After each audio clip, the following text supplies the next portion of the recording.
जो आप सैंक्शंस देख रहे हैं तो ये जाहिर कर रही हैं कि हालात तो ईरान के मजीद खराब होने जा रहे हैं। तो आई थिंक नए रीसेट में वो कंटिन्यूसली एक प्रेशर रखना चाहते हैं ईरान के ऊपर, ईरान के लिए कुछ स्पेस छोड़ना नहीं चाहते जी। फ्रांस, जर्मनी और यूके भी खुलकर सामने आ गए हैं और उन्होंने भी इस मामले की हमायत की है, जो अमरीकी मुतालबा हमेशा से था कि ईरान का जोहरी प्रोग्राम जो है उसको बंद किया जाए। ईरान पर जो पाबंदियां लगाई जा रही हैं उसकी अगर माशी सूरत हाल की बात करें तो वो इतनी ख़राब हो चुकी है कि अगर $1 की बात करें तो वो 11 लाख रियाल का हो चुका है। ऐसे में जब ईरान इसराइल जंग हुई थी तो उसके बाद ये लगा था कि ईरान के हालात बेहतरी की तरफ जा रहे हैं या ईरान की खित्ते में अपनी कोई सह है, लेकिन अब जो आप सैंक्शंस देख रहे हैं तो ये जाहिर कर रही हैं कि हालात तो ईरान के मजीद ख़राब होने जा रहे हैं। जी बिस्मिल्लाहिर्रहमानिर्रहीम। देखिए ये जो स्ट्रेस है ये सिर्फ ईरान पे नहीं है जी, पूरा मिडल ईस्ट जो है वो रीशेप हो रहा है जी।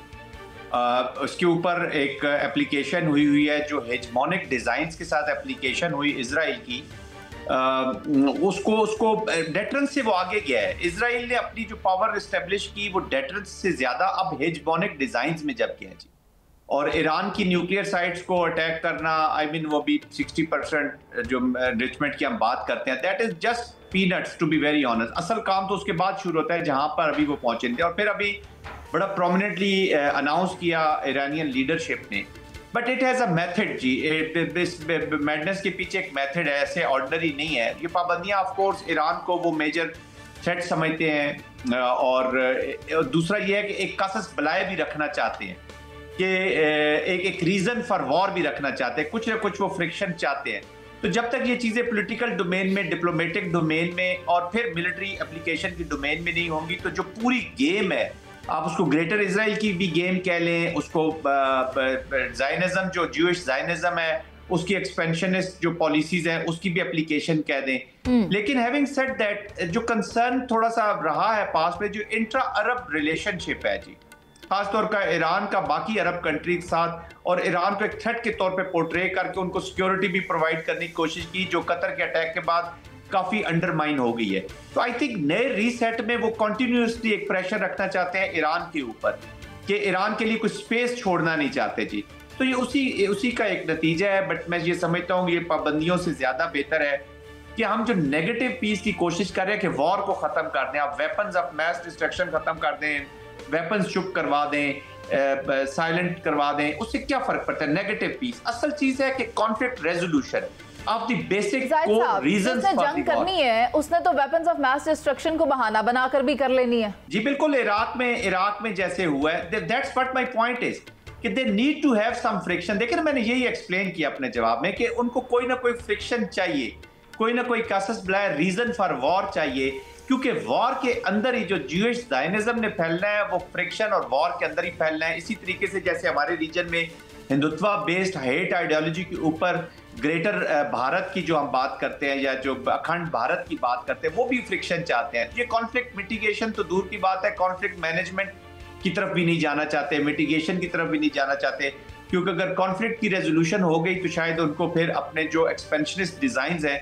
वो फुलफिल होते हुए नजर है। तो they will keep an enemy in front, और मुख्तलिफ जगह से जैसे अभी डायरेक्शनल निकलता रहा है, कभी लिबिया में, कभी लेबनान में, तो वो कहीं ना कहीं से क्रिएट करते रहेंगे। I totally agree with you कि एनिमी तो किसी वक्त भी क्रिएट कर सकते हैं, but major reason nuclear is a huge reason जी।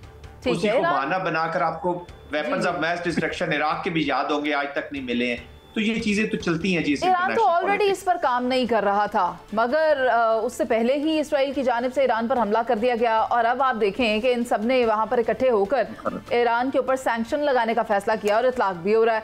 मैं चाहती हूँ शहजाद हुसैन भट्ट साहब, आप मुझे ये बताएं कि अक़वाम मुत्तहिदा में ईरान के खिलाफ अगर ये करारदाद मंजूर हुई है तो ऐसे में पाकिस्तान को क्या रोल प्ले करना चाहिए, क्योंकि पाकिस्तान इस वक्त अपने बेहतरीन ताल्लुकात इंजॉय कर रहा है या एक्सपीरियंस कर रहा है अमेरिका के साथ। दुरुस्त फरमा रही हैं मुरीज़े। बात यह है कि ईरान और चंद यूरोपीय ममालिक का जो आप बात कर रही हैं, जनरल जाहिद महमूद साहब से भी जो आपने बात पूछी है, ये 2015 में एक मुआहदे की बात आप कर रही हैं। ये मुआहदा यूनाइटेड नेशन में अब करारदाद दोबारा वापस आई, और इसमें देखें 4 ममालिक ऐसे आए जिन्होंने वोट पॉजिटिव फेवर में दिया, उनमें रशिया, पाकिस्तान, चाइना, अलजायर, और 9 वोट मुखालफत में आए। यानी पाबंदियों को रोकने या मौखर करने की तजवीज़ को हमने वोट दिया है चाइना और पाकिस्तान ने। अच्छा, अब बात यह है कि जिस तरह बात चल रही है आगे कि वो कन्फ्लिक्ट चाहते हैं, तो सीधी बात फिर मैं तबसरा करने के बजाय जाहिद महमूद साहब आप फरमाया आपने कन्फ्लिक्ट चाहता है, भारत और इस्राइल कन्फ्लिक्ट चाह रहा है। तो अगर आप ये बात कर रहे हैं तो मुझे प्लीज जरा नाज़रीन को ये जरूर बताइएगा कि सऊदी अरब ईरान को लेकर हम सब ममालिक, चाइना ने भी वोट दिया है, रशिया ने भी वोट दे दिया है, यानी एक ब्लॉक तो फिर सीधा हो गया है। अगर ये ब्लॉक सीधा हो गया है तो हम रशिया और चाइना के साथ साथ सऊदी अरब ईरान को साथ लेकर चल सकते हैं, और क्या ये यूनाइटेड नेशन में हुआ इसका पाकिस्तान पर क्या इंपैक्ट होगा? जाहिद साहब जी देखिए बट साहब, मैं एक चीज तो ये कहूंगा कि ये अभी ईरान का एक कॉन्फ्लिक्ट है ईरान का और मिडिल ईस्ट के साथ। यस, पाकिस्तान को इसलिए इफेक्ट करता है कि इसके स्पिल ओवर इफेक्ट पाकिस्तान के ऊपर आते हैं। पाकिस्तान ने सबसे पहले बट साहब, कोई भी फॉर दैट मैटर रीजन हो, सबसे पहले तो अपना देखना है कि अपना इंटरेस्ट क्या है।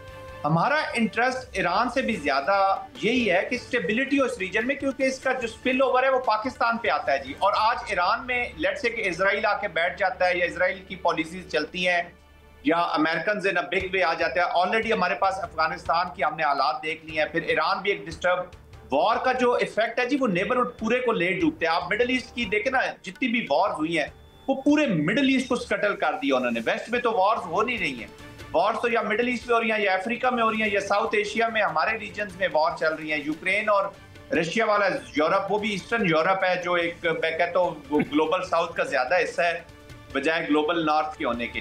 तो ये उसका इफेक्ट हमारे ऊपर है। पाकिस्तान ने सबसे पहली चीज ये कि अपना इंटरेस्ट देखना कि हमारा इंटरेस्ट इसी में है कि इनको इस कॉन्फ्लिक्ट की मैनेजमेंट की जाए, इसको खत्म किया जाए।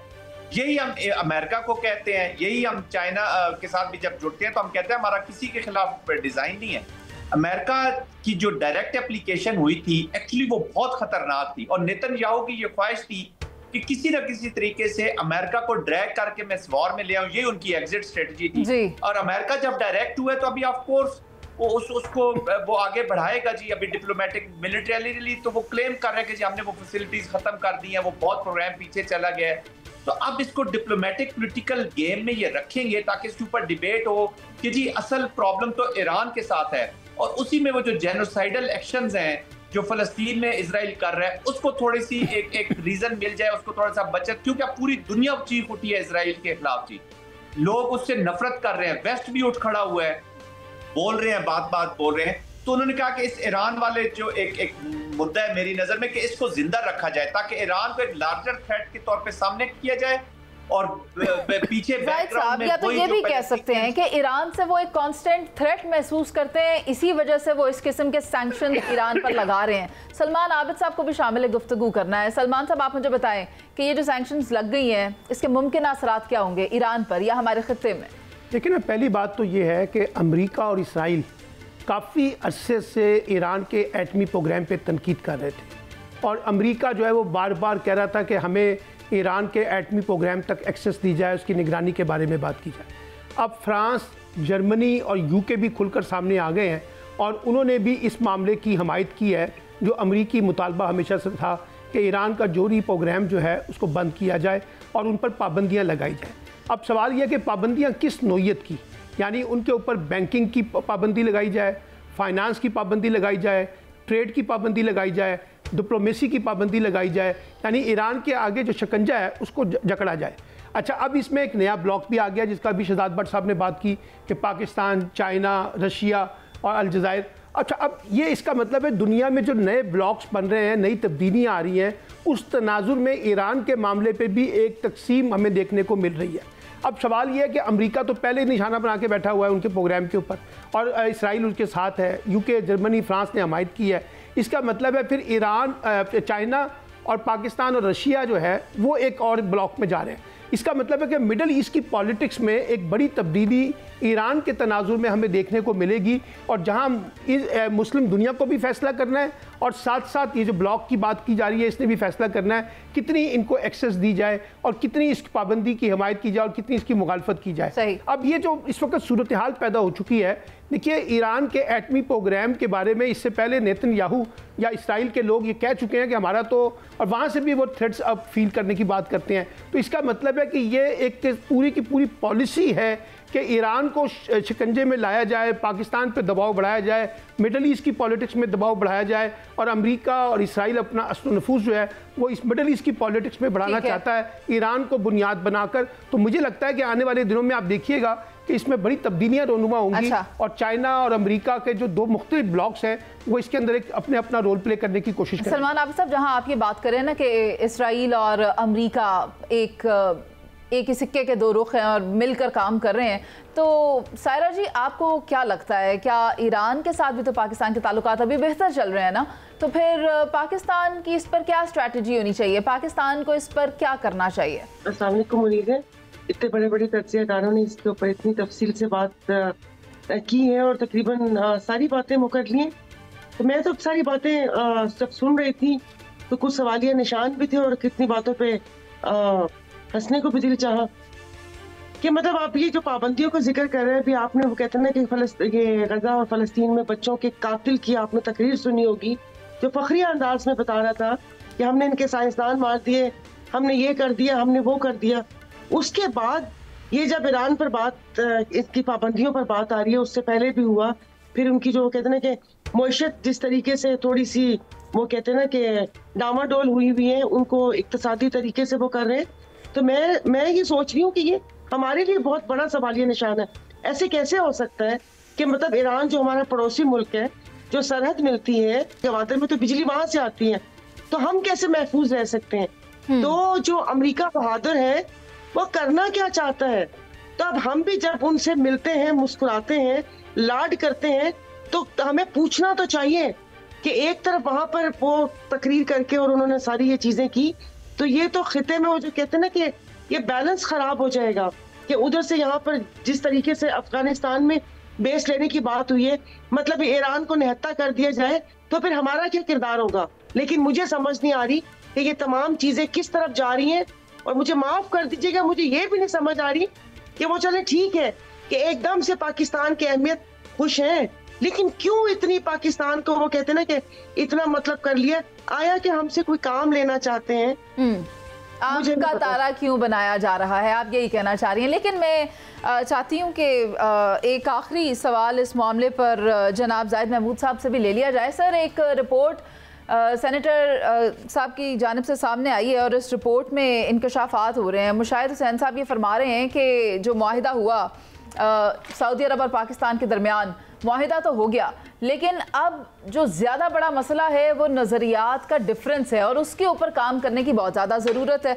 और अगर उस पर काम ना किया गया तो फिर बहुत सारे मसाइल आने वाले वक्तों में पैदा हो सकते हैं, क्योंकि नज़रियाती डिफरेंस तो होता है, मैं इख्तलाफ नहीं कहूँगी, उसको फिर किस तरह से टेकअप किया जाएगा? जी देखिए, शाहिद साहब एक सीनियर एनालिस्ट हैं और उन्होंने बहुत चीज़ें देखी हैं। मुझे ये समझ नहीं आती कि नजरियाती, देखिए पाकिस्तान को यमन के जब हुआ था सऊदी अरेबिया का और यमन की एप्लीकेशन हुई थी 2015 में, तब भी पाकिस्तान को बहुत दबाव डाला गया था कि आप अपने ट्रुप्स भेजें और इस तरह।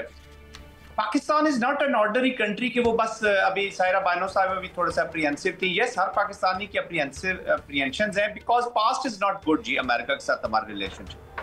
But having said that, reset हो रहा है जी, पूरे रीजन में भी रीसेट हो रहा है और वर्ल्ड में भी रीसेट हो रहा है। और ये वाली जो एनवायरनमेंट होती है ये कुछ अरसे के लिए आपको अवेलेबल होती है और अब फ्यूचर में ये तमाम strategic environments small period of time के लिए आपको अवेलेबल होंगी। वहां पे आपने देखना है कि how craftly you play up जी, आप अपनी डिप्लोमेसी को, पॉलिटिक्स को कैसे लेके जाएंगे। जहां तक नजरियाती जंग, अगर कोई इस तरह की जंग हुई जो सेक्रेटेरियन लाइंस पे या किसी नजरिए की लाइन पे लड़ी जाएंगी, तो पाकिस्तान ऐसा नहीं है कि बस अपने उस जंग में शामिल हो जाएगा क्योंकि हमने मुआहिदा कर ली।